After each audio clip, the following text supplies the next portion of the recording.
Assalamualaikum warahmatullahi wabarakatuh. Om Swastiastu, Namo Buddhaya, Salve, salam kebajikan, Salam, selamat siang. Izinkan saya memperkenalkan nama saya. Perkenalkan nama lengkap saya Anselmus Denimus Amaki, NIM 2024 210037. Di sini saya akan menjelaskan materi tentang pemimpin dan kepemimpinan. Pertama, peneluan latar belakang.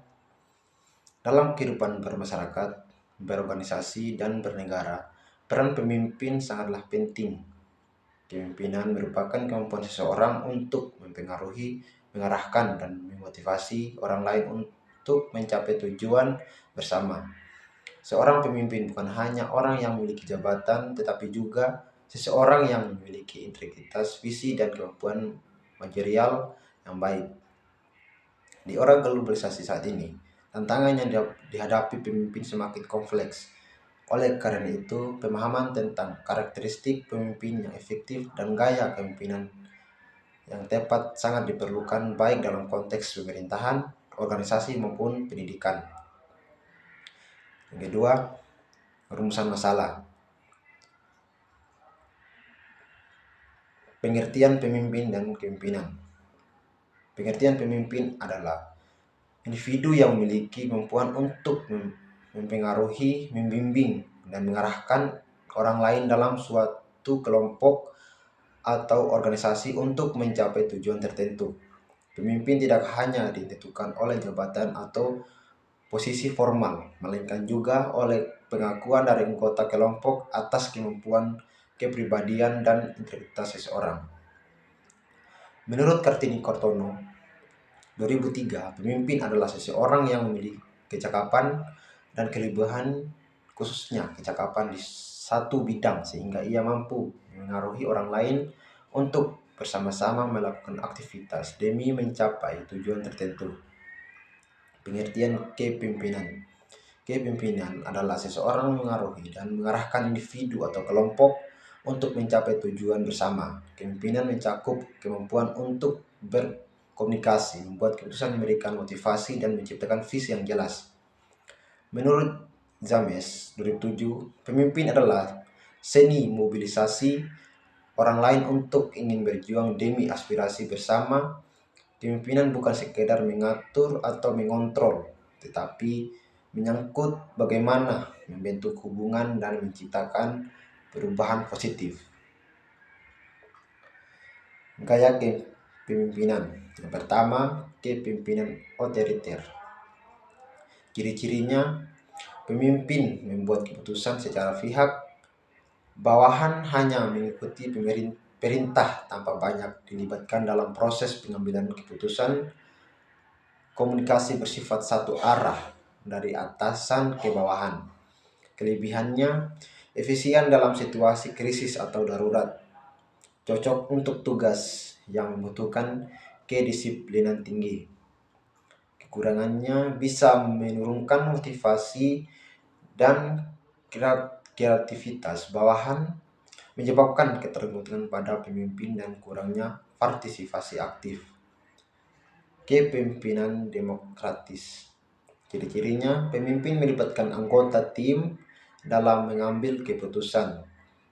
Komunikasi dua arah sangat ditekankan.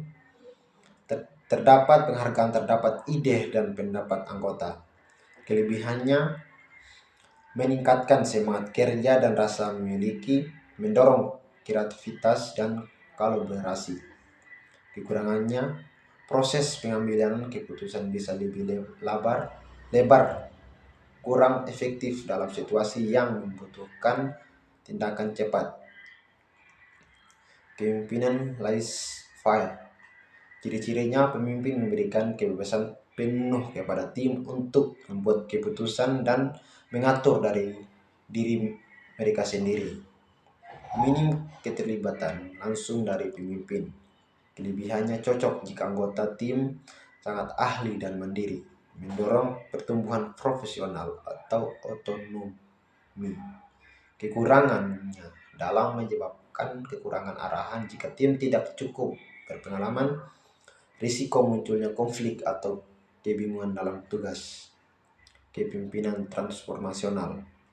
Ciri-cirinya, pemimpin memiliki visi yang kuat dan mampu menginspirasi perubahan positif, fokus pada pengembangan individu atau motivasi instriksi, meningkatkan hubungan emosional dan nilai bersama. Kelebihannya, meningkatkan loyalitas, semangat kerja, dan inovasi, efektif dalam menghadapi perubahan besar. Kekurangannya, menuntut keterampilan komunikasi dan karisma yang tinggi, bisa terlalu idealistik jika tidak dibarengi maupun manajerial. Kepemimpinan traksional. Ciri-cirinya, hubungan antara pemimpin dan bawahan bersifat transaksional, imbalan dan hukuman, fokus pada tugas, struktur, dan hasil. Kelebihannya, cocok dalam lingkungan yang terstruktur dan berorientasi target, efektif untuk jangka pendek dan tugas yang rutin. Kelebihannya, tidak mendorong inovasi atau pembangunan diri, kurang efektif dalam perubahan jangka panjang. Kepemimpinan karismatik. Ciri-cirinya, pemimpin memiliki daya tarik pribadi yang kuat dan memikat bawahan, mampu mengarahkan orang lain melalui kekuatan kepribadian dan keyakinan. Kelebihannya, mampu membangun kepercayaan dan komitmen tinggi, menginspirasi tindakan dan perubahan. Kekurangan, bisa menimbulkan ketergantungan berlebihan pada pemimpin, risiko besar jika pemimpin kehilangan kredibilitas. Kepemimpinan situasional. Ciri-cirinya, pemimpin menyesuaikan gaya kepemimpinan tergantung pada situasi, tingkat kesiapan dan kemampuan bawahan, fleksibel dalam pendekatan. Kelebihan, adaptasi dan sesuai dengan kebutuhan individu atau kelompok, meningkatkan efektivitas pemimpin dan berbagai kondisi. Kekurangannya, menuntut kemampuan analisis situasi yang baik, bisa membingungkan jika tidak konsisten. Ketiga, karakteristik pemimpin yang baik. Pemimpin yang efektif umumnya memiliki sejumlah kualitas berikut. Yang pertama, integritas, jujur, bertanggung jawab, dan memegang teguh prinsip moral. Kedua, visi yang jelas, mampu melihat ke depan dan merancang strategi untuk masa depan. Tiga, kemampuan komunikasi, menyampaikan ide secara jelas dan mampu mendengarkan dengan baik. Keempat, kecerdasan emosional, mampu mengelola emosi sendiri dan memahami perasaan orang lain. Yang kelima, kemampuan mengambil keputusan, bisa menentukan tindakan yang tepat dalam waktu yang cepat dan efisien. Keteladanan, memberikan contoh sikap dan perilaku yang patut ditiru. Empati dan kepedulian, memahami dan peduli terhadap kebutuhan serta tantangan yang dihadapi oleh anggota kelompok. Keempat, tantangan dalam kepemimpinan masa kini. Pemimpin modern diharapkan pada berbagai tantangan seperti yang pertama, perubahan teknologi yang cepat menuntut pemimpin adaptasi dan inovatif. Keragaman budaya dan generasi yang membutuhkan pendekatan kepemimpinan yang inklusif. Tuntutan etika dan transparansi, di mana integrasi menjadi kunci utama keberhasilan jangka panjang. Terakhir, krisis global dan ketidakpastian seperti pandemi atau konflik geopolitik yang menuntut pemimpin tangguh dan strategi. Terakhir, kesimpulan. Pemimpin dan kepemimpinan merupakan dua hal yang saling berkaitan dan sangat penting dalam kehidupan berorganisasi, bermasyarakat, maupun berbangsa. Seseorang pemimpin adalah individu yang memiliki kemampuan untuk memengaruhi, mengarahkan, dan membimbing orang lain menuju pencapaian tujuan bersama. Sementara itu, pemimpin adalah seorang yang melibatkan keterampilan komunikasi serta kemampuan dalam membentuk keputusan dan membangun hubungan dengan pengikutnya. Berbagai gaya pemimpin seperti otoriter, demokratis, laissez-faire, transformasional, hingga transaksional menunjukkan bahwa tidak ada satu pendekatan tunggal yang paling benar.